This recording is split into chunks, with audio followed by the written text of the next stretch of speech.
All right, well, what have you made for us today, Helen? Well, I made you an apple goodie dessert. One of our family favorites that we like real well, and it's not that hard to make, and it's a good recipe to have in apple time. Perfect. Yeah. When do you typically serve this dessert? Well, we usually make it in the fall and serve it for everyday desserts. We always did have a lot of desserts after meals. Okay. And naturally, it's more of a fall recipe when the apples are on the trees and you can go pick them and make the dessert you like. Okay. So what kind of ingredients go into this recipe then? Well, we have, of course, your apples, and then there's white sugar and flour mixed together so it doesn't get lumpy. And then you add your cinnamon and walnuts, and that's the first that goes in the pan first. And then you pour the water, half a cup of water over it all. Then you mix up your oatmeal and your brown sugar and your soda, walnuts, flour, and powdered sugar.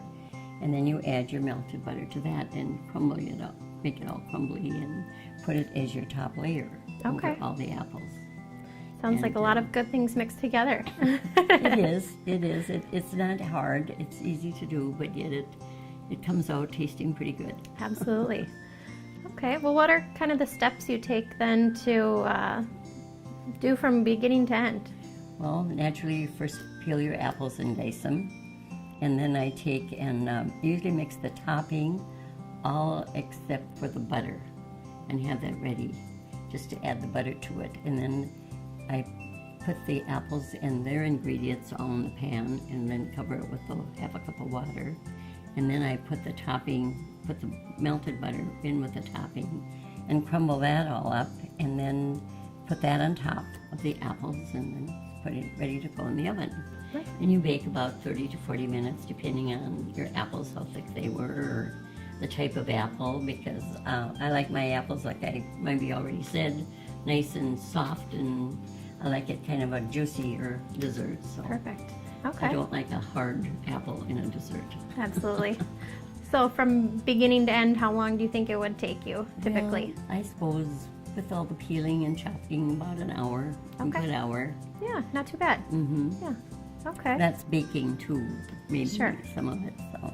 What kind of special tips do you have to make sure that it's perfect? Or Well, I guess there's nothing really too special. It's pretty easy, but I make my apples, I chop them so they're not real large chunks. I make them kind of chopped up.